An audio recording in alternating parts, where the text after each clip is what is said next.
Boa noite, professor. Boa noite.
Ok aí? Quem é que está aqui hoje comigo? Luísa, Murilo, Nayana. Tudo bem, pessoal? Tudo tranquilo? Dá só um sinal aí.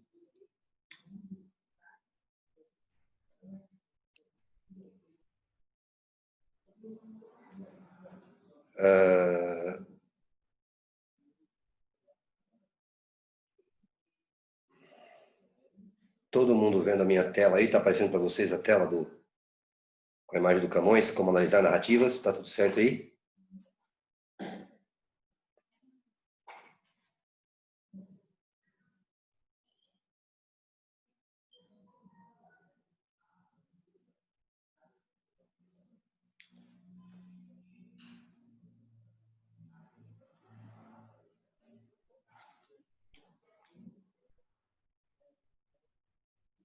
Alguém me dá um sinal de que está recebendo a minha tela normalmente? Tá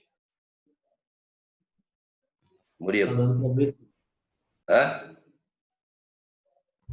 tá dando para ver a tela normal, sim. Ah, beleza, então. Tranquilo. Vamos lá? Bom, pessoal, começando a aula de hoje, né, nesses tempos de pandemia e de isolamento, eu gostei dessa ideia de colocar essa aula de como analisar narrativas entre a poesia do romantismo e a prosa do romantismo, principalmente a prosa no Brasil, né? Porque existe uma questão que é o aluno fica sempre muito surpreso ou muito até intimidado quando nós fazemos algumas análises narrativas dentro da sala de aula ou numa aula de obra literária específica, né? De onde nós, professores, tiramos algumas informações para poder transmitir para vocês. Então, eu brinco muito com isso, falando que parece que a literatura é uma coisa que pertence somente a bruxos iniciados, né? E, e não é verdade. Tem até nas redes sociais aí, tem até um meme, né, que é a professora dando aula de literatura, e aí ela fala assim, o que o autor escreveu, a cortina azul do quarto da personagem. E o que o autor quis dizer? A cortina azul representa a angústia existencial da personagem. De onde nós tiramos isso, né? Não é uma coisa assim. A minha professora eu tive uma professora de teoria literária na faculdade, a doutora Érica, que ela falava o seguinte: a literatura é uma coisa feita para você viajar, né? Para você expandir, né? Mas você tem que viajar com o pé no texto, né? Você não pode sair achando, né? Querendo ou não, a literatura ela é parte das ciências humanas, assim como a história, como a geografia, a filosofia, sócio, né? E se é uma ciência, também não cabem achismos, né? Então, por exemplo, existem várias discussões sobre algumas coisas, inclusive principalmente narrativas. Ah, mas isso é tal coisa. Se você não consegue comprovar dentro do texto, tá, com algo que esteja no texto, não é válido. Não é válido. puro e simples achismo, tá? Quando você... Vamos pegar, que nós vamos falar muito dessa obra hoje, muito não, né? Nós vamos falar dentro da necessidade. Quando você pega o Dom Casmurro, do Machado de Assis, né? O grande dilema do Dom Casmurro até hoje é se Capitu traiu ou não traiu Bentinho, né? E aí,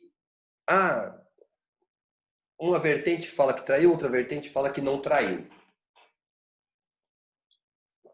Você consegue comprovar a traição de Capitu com elementos da obra Dom Casmurro?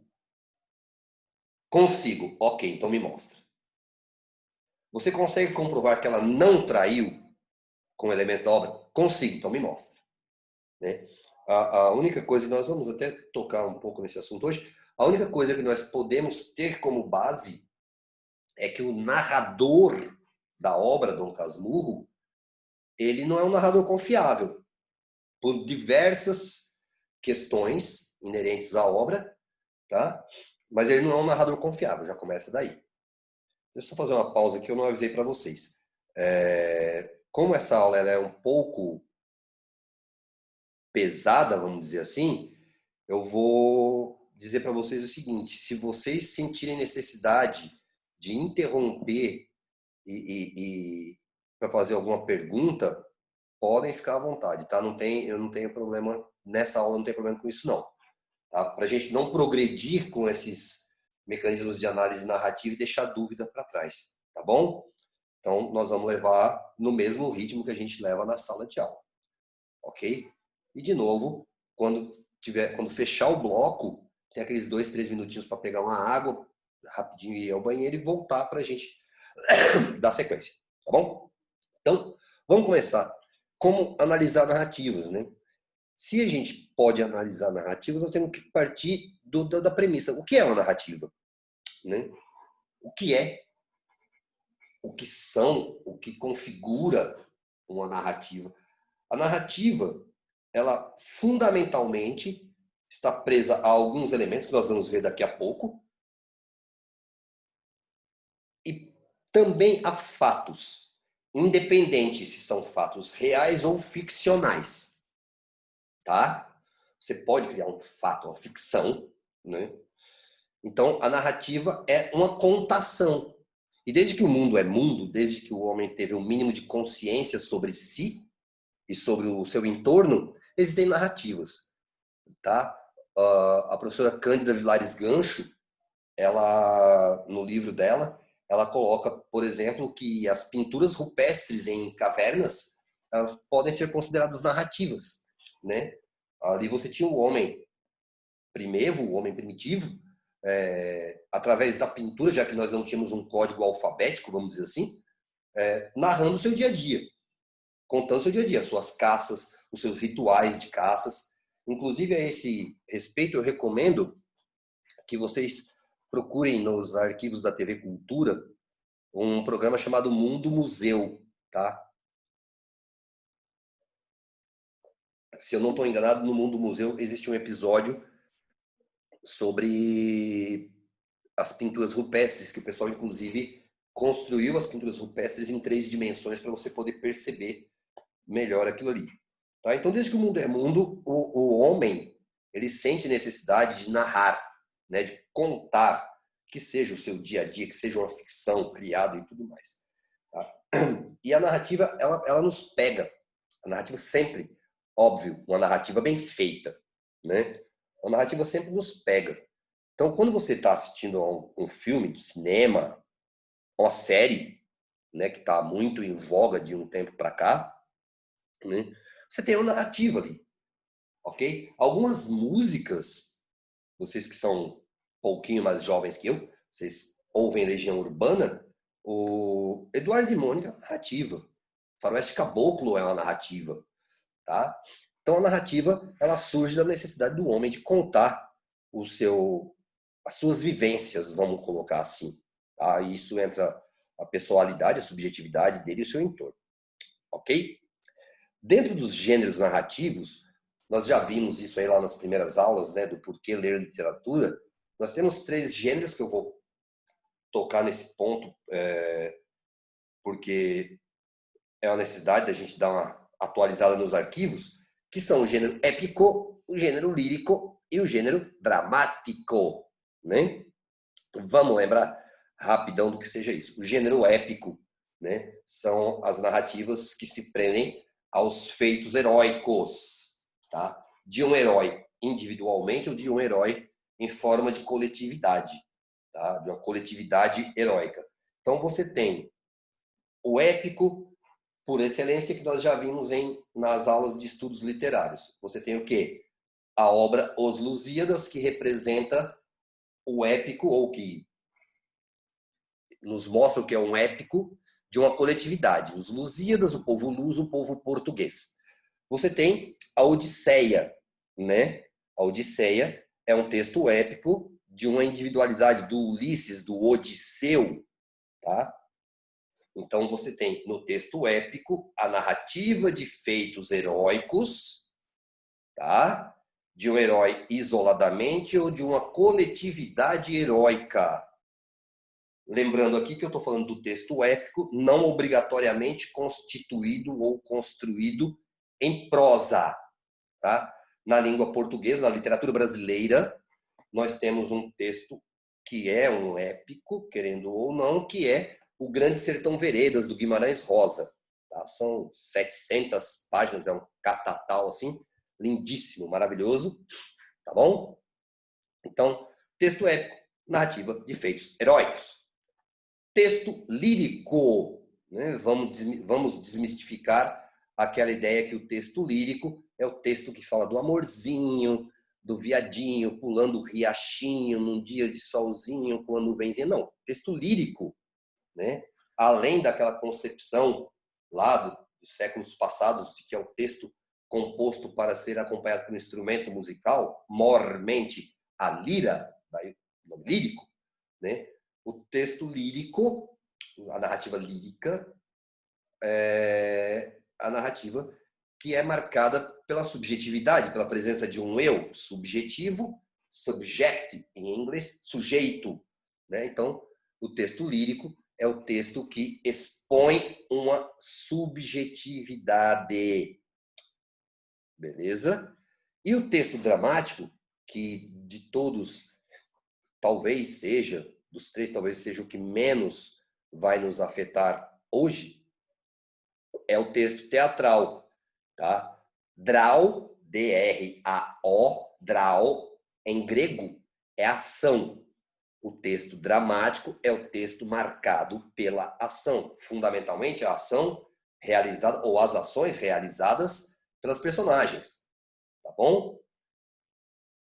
O texto dramático, ele pode prescindir de um narrador. Pode abrir mão de um narrador.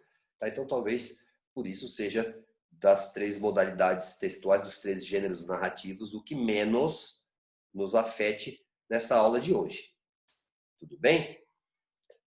Em seguida, nós temos aí os principais tipos de narrativa, né?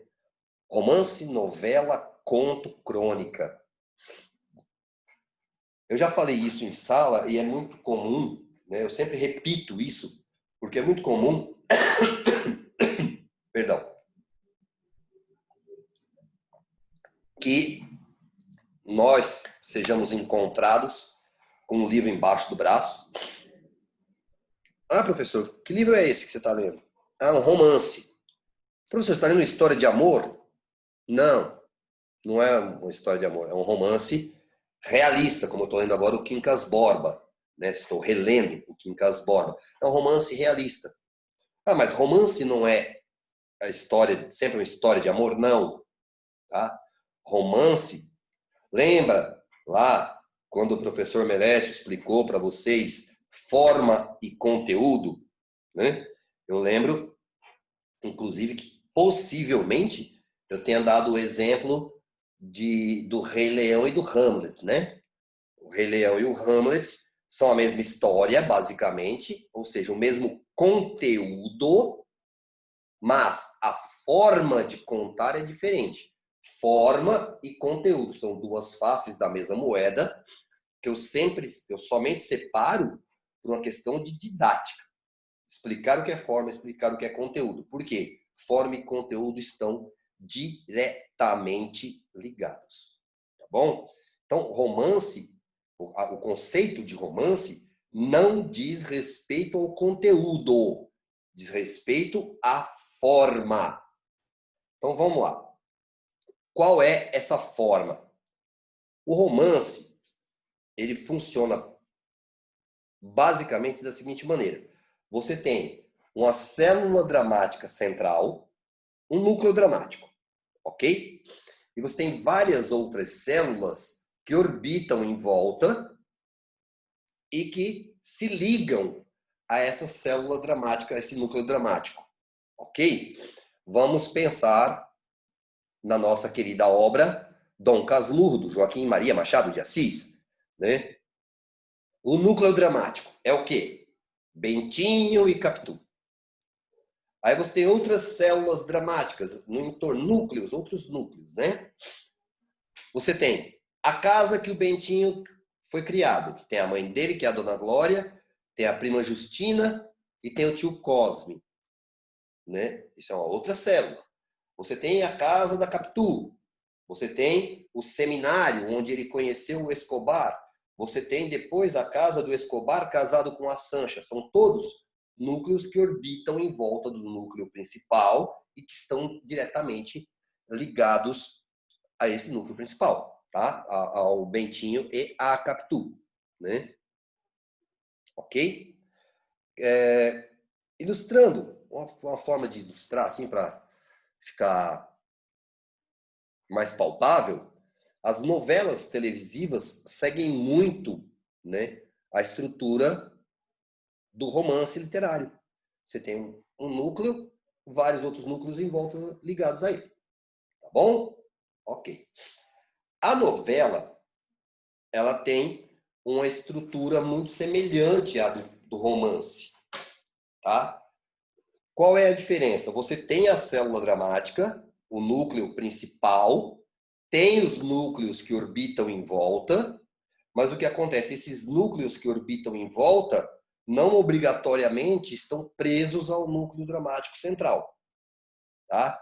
Vamos pensar aí, por exemplo, nas novelas de cavalaria. As novelas, principalmente do ciclo bretão, ou do ciclo também chamado de ciclo arturiano, né? São as novelas que nos remetem às histórias do rei Arthur e os cavaleiros da Távola Redonda. Tá? Você tem o núcleo principal, que é lá o rei Arthur, você tem a Guinevere, você tem o Lancelot. E você tem as histórias que orbitam em volta, mas que não obrigatoriamente estão entrelaçadas ao núcleo principal. Ok? Além disso, tanto o romance quanto a novela, eles têm uma possibilidade de distensão, né? Tanto no que diz respeito aos espaços, ao tempo e ao número de personagens. Romance e novela podem e geralmente utilizam esse recurso de ter vários personagens, vários espaços e o tempo ser mais distendido, tá? Se você pegar, por exemplo, no romance, vamos pegar lá de novo Bento Santiago, Dom Casmurro, né? Quando ele começa a narrativa, quando ele começa a contar a história dele, da Capitu, do Escobar, da vida dele, né? Ele já é um homem de mais de 60 anos. E a relação afetiva dele com a Capitu começa quando ele tinha 14 anos, 13, 14 anos, vai. Então, você tem aí uma distensão temporal de 50 anos, né? Então, vamos pensar, romance e novela, número maior de personagens, número maior de espaços e um tempo mais amplo, mais distendido. Eu estou falando isso para marcar bem a diferença dessas duas modalidades para o conto, né? O conto é uma narrativa que tem um número reduzido de personagens, um espaço reduzido e um tempo menos distendido também, tá bom? A esse respeito, eu pedi para postar no grupo do Êxito um conto da Clarice Lispector chamado Amor, né, do livro Laços de Família. Eu vou pedir para vocês que depois que a gente terminar essa aula, inclusive para vocês se familiarizarem bastante mais com a Clarice Lispector e utilizarem algumas das ferramentas que eu vou dar para vocês hoje, vocês leiam esse conto, tá? Se eu não me engano, no arquivo que eu passei em PDF tem 2 contos. Acho que é O Amor e Uma Galinha. Eu peço que, até por uma questão das rotinas de vocês, vocês leiam apenas o conto Amor, que já é bastante coisa, tá? Ele é curto, bem curto, se não me engano são 6 páginas, 6 ou 8 páginas, né? Mas é bastante coisa para você ficar futucando ali com a sua caneta, tá? O conto, ele é reduzido no número de personagens, reduzido nos espaços, reduzido na questão temporal. Existe uma característica do conto, né, que é uma expressão em latim que é in media res. In, I-N, media, M-E-D-I-A, res, R-E-S, in media res, que significa no meio das coisas, tá? Quando você começa a leitura de um conto, você é praticamente atirado no meio da narrativa. Você é jogado para o meio da narrativa e as coisas acontecem no seu entorno ali. Você parece que você está do lado do narrador, ele está te contando, tá? Então, vamos lá. Romance e novela, personagens, espaço e tempo maior. Conto, personagens, espaço, tempo menor. E a característica in media res. Existe uma outra expressão para essa situação de você ser jogado para dentro da narrativa, que é ex abrupto. Ex abrupto. EX, tracinho, hífen, né? Abrupto. Ou de repente, de uma vez, que é a forma como você é atirado para dentro da narrativa. Ok?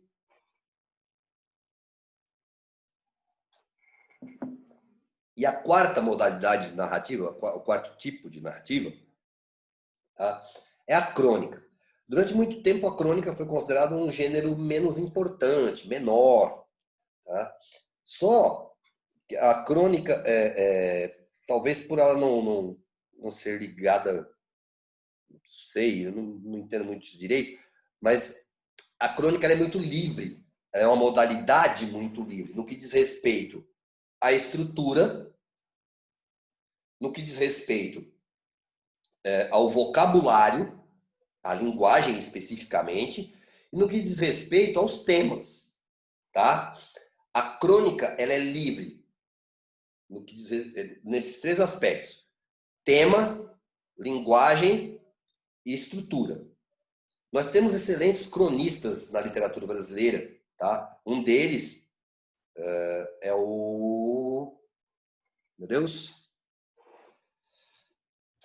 Nelson Rodrigues, tá? O Nelson Rodrigues tem um livro de crônicas sobre futebol que se chama A Pátria de Chuteiras. Sensacional. Inclusive, o Nelson cai na Unicamp, né, com a Cabra Vadia. Beleza? A respeito de crônica, existia um programa, eu não sei se existe mais, que se chamava Conexão Roberto Dávila, e em 1984, se eu não estou enganado, se a memória não me trai, ele entrevistou Carlos Drummond de Andrade, que também tem crônicas sensacionais, a respeito da crônica, a respeito da excelência da crônica, né? Inclusive, só a título de ilustração, é bom nós conhecermos essas estruturas narrativas, porque a Unicamp, lá atrás, quando a Unicamp começou com mais de uma modalidade de redação, por exemplo, houve ano em que eles te davam um determinado texto para você escrever uma crônica. E houve um ano que eles deram uma crônica do Drummond para você escrever uma reportagem, um texto jornalístico, tá? Então é bastante interessante que a gente conheça essas modalidades para ficar bem familiarizado para não ser pego de surpresa numa dessas situações de vestibular. Tá? Antes de prosseguir aqui, eu quero deixar claro para vocês o seguinte: quando eu falei no começo da aula, que às vezes parece coisa de bruxo iniciado, nós usamos um recurso que eu chamo, Melécio, eu chamo de garimpo. Né? Ficar garimpando, procurando coisa. Tá? Ponha uma coisa na cabeça de vocês. Não existe uma palavra que um escritor coloque numa obra que ela não tenha importância. Às vezes você está lendo e fala assim, puxa, essa palavra caiu bem aqui. E a pergunta é, por que ele não usou outra que seja sinônima? Né? Deve haver alguma razão. Vou dar um exemplo, né? Na obra Iracema, do José de Alencar, lá no começo, no capítulo 2, né? Muito além daquela serra que ainda azulou no horizonte, nasceu Iracema, virgem dos lábios de mel, blá, blá, blá, blá, blá. Tem uma passagem que ele vai descrever a Iracema e ele coloca assim, mais rápida que a ema selvagem. Mais rápida que a ema selvagem. No original, não era ema, era corça. Uma corça? Uma corça. Sabe o que é corça? Corça é a mulher do viado, tá? E aí, ficou estranho e o Alencar alterou. Ele alterou por quê? Por causa da sonoridade. Quando ele fala mais rápida que a ema selvagem, que a ema, mais rápida que a ema, ele remete ao nome da protagonista, da Iracema, tá? Então, é muito comum que se vocês procurarem, inclusive na internet, vocês vão encontrar originais de algumas obras literárias. Eu já vi, por exemplo, do Guimarães Rosa, do Graciliano Ramos. Do Graciliano é muito interessante. Vou citar o exemplo dele. Os originais de um conto que ele escreveu A Máquina, tá? E que depois esses originais estão todos riscados a lápis, feitos com anotações feitas, que são alterações que ele vai fazer no texto.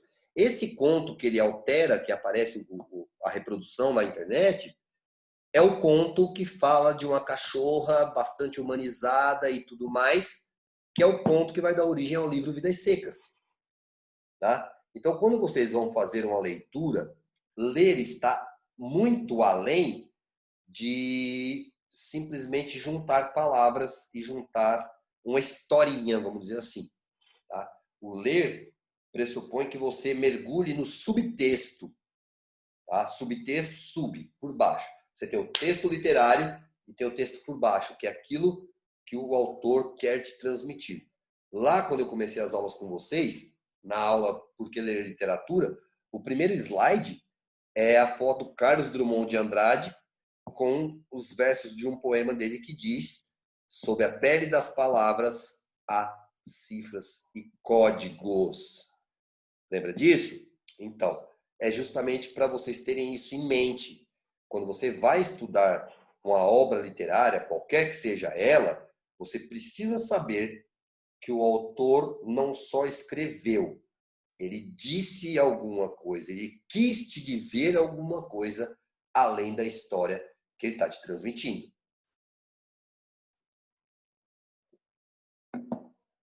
Beleza?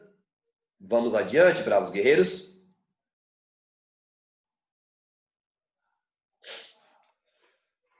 Aqui o nosso glorioso, né, o glorioso Machado de Assis, Joaquim Maria Machado de Assis. Eu coloco essa foto para ninguém nunca mais falar que o Machado de Assis era mulato. O Machado era negro, tá?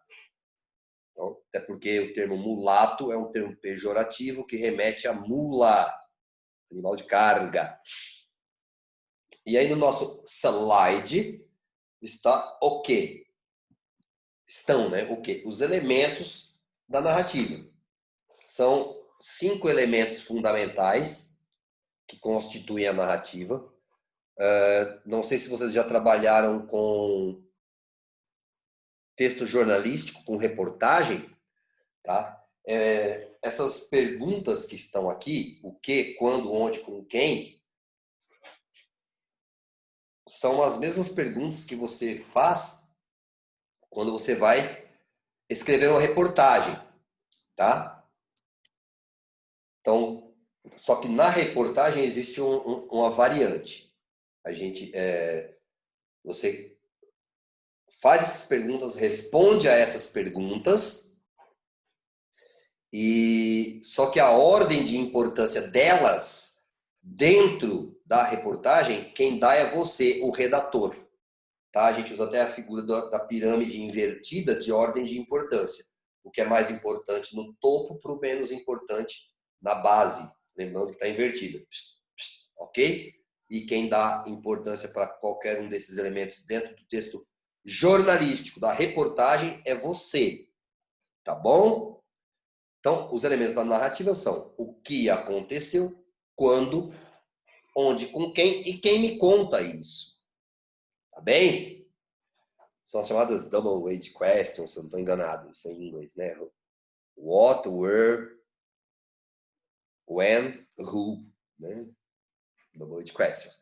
Então, e agora, a partir daqui, eu vou desmembrar cada um desses elementos com vocês, tá? Dando esse ferramental para nós podermos trabalhar, porque daqui para frente, né, vem aí a literatura romântica em prosa no Brasil, e aí a gente tem Sargento de Milícias, a gente tem as obras do Alencar, outros autores também, e aí vamos entrar em realismo, naturalismo, e aí a gente precisa estar bem afinadinho com esses elementos da narrativa aí introjetados, né, colocados para dentro, para a gente poder trabalhar e não dar umas piradas muito loucas aí com as nossas obras literárias. Tudo bem, pessoal? Tranquilo? Olha lá. Enredo. Primeiro de tudo, eu falei, mas falei para vocês o que é texto? Não, né? O que a gente conceitua como texto? Né? Um texto, ele não é só uma junção de palavras ou uma junção de ideias. Tá? O texto literário, que é do que eu estou falando, ele tem por trás de si uma trama. Trama. Se você parar para associar por um momento, trama também é o nome que nós damos ao entrelaçamento dos fios, né, que fazem um tecido. Né? Se você pegar uma calça jeans, por exemplo, e puxar ela e olhar contra a luz, você vai ver que tem um monte de fios que estão entrelaçados. Eles estão tramados. Tá? A raiz etimológica de texto é a mesma raiz etimológica de tecido. Tá? É por isso que a indústria que fabrica tecidos é a indústria têxtil. Tá? Então você tem dentro de um texto a sua trama. Né? A trama é aquele riozinho que corre subterrâneo por trás da história que está sendo contada. Tá? A intriga. Né? Vocês já viram muito essa palavra. Nossa, a intriga. Existe uma intriga nisso. O fulano fez intriga com o Beltrano. Intriga, na verdade, é uma amarração, né? Uma trama de ideias. Ok? Então tá. Então, com base na ideia do que seja texto, vamos pensar. Quando você escreve uma obra, é preciso estar muito atento a esse primeiro termo, a esse primeiro item, né? Verossimilhança.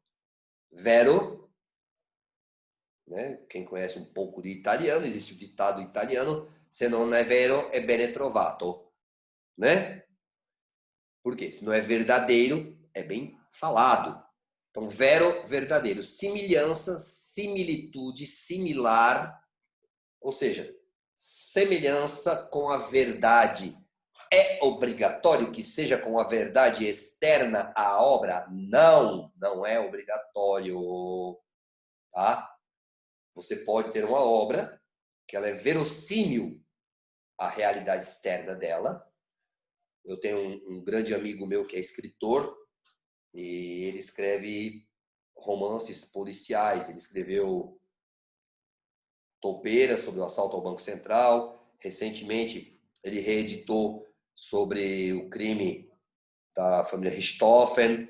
Ele tem uma obra chamada Ponto 40, o Roger Franchini, eu recomendo os livros dele, tá? Então, no caso dele, quando ele pega o ponto 40 não, o toupeira, ele está recontando. Vamos lembrar que a literatura é a reprodução do real, né? A literatura, a pintura, em alguns casos, a reprodução do real, tá? Quando ele conta o toupeiro, o assalto ao Banco Central, é pela ótica dele como autor, na voz do narrador de personagens. Quando ele conta o caso da família Richthofen, é a mesma situação. Então, existe uma verossimilhança interna e externa, tá? A verdade interna da obra e a relação dessa verdade interna com a verdade externa a ela. Mas você também tem a verossimilhança que é apenas interna à obra. Só que a verossimilhança ela não pode ser ferida, tá? Ela não pode ser transgredida, a interna. Vamos entender o porquê. Vamos pegar lá um exemplo de narrativa que é pop, né? Que é popular. Harry Potter. Tá? Todos os alunos que vão para Hogwarts voam de vassoura. Tá? Beleza, são bruxos. Tá, né? Isso é verdadeiro internamente a obra. Tá? Você feriria a verossimilhança se um daqueles alunos não andasse, não conseguisse voar. Tá? Ter dificuldade, tudo bem, mas não conseguir voar, porque né, é meio complicado isso. Então, a verdade interna da obra, ela não pode ser transgredida, tá? Até porque é a verossimilhança que dá credibilidade à obra. A obra se torna crível, né, acreditável, vamos usar esse termo, desde que a verossimilhança dela não seja transgredida. É muito importante que nós tenhamos em mente a relação de causa e consequência, né? Toda causa gera uma consequência, toda consequência tem origem numa causa, tá? Isso não pode ser transgredido. Toda narrativa tem a gente chama de arcos narrativos, né? Os plots. Ó, aqui acontece isso, aqui acontece isso, aqui acontece isso. E é um termo que é usado em análise narrativa, que é o chamado plot twist, que é uma reversão repentina da narrativa e você é tomado de surpresa, tá? Esse plot twist, essa reversão, né, twist, esse movimento, ele não pode ser, como é que eu vou dizer? Me fugiu a palavra. Ele não pode acontecer só por acontecer, ele tem que ter uma causa, tá? Então, não basta você simplesmente subverter a ordem para você conseguir chegar ao resultado que você quer. Isso na Grécia Antiga tem um nome, tá? Quando você subverte e resolve o problema com a mão pesada. Chama-se Deus ex machina. Talvez vocês já tenham visto esse termo em outras situações. Deus ex machina, ex, ex, hífen, máquina, M-A-C-H-I-N-A, máquina, ex machina, que era um recurso usado no teatro grego para resolver uma situação complexa. O que eles faziam? Eles desciam uma divindade no palco do teatro e o Deus ia lá e resolvia tudo. Não é disso que eu estou falando. Não é do Deus ex machina. É do plot twist. Tá? Então ele tem que ter achei a palavra. Motivação. Você não pode ter um plot twist imotivado. Tá?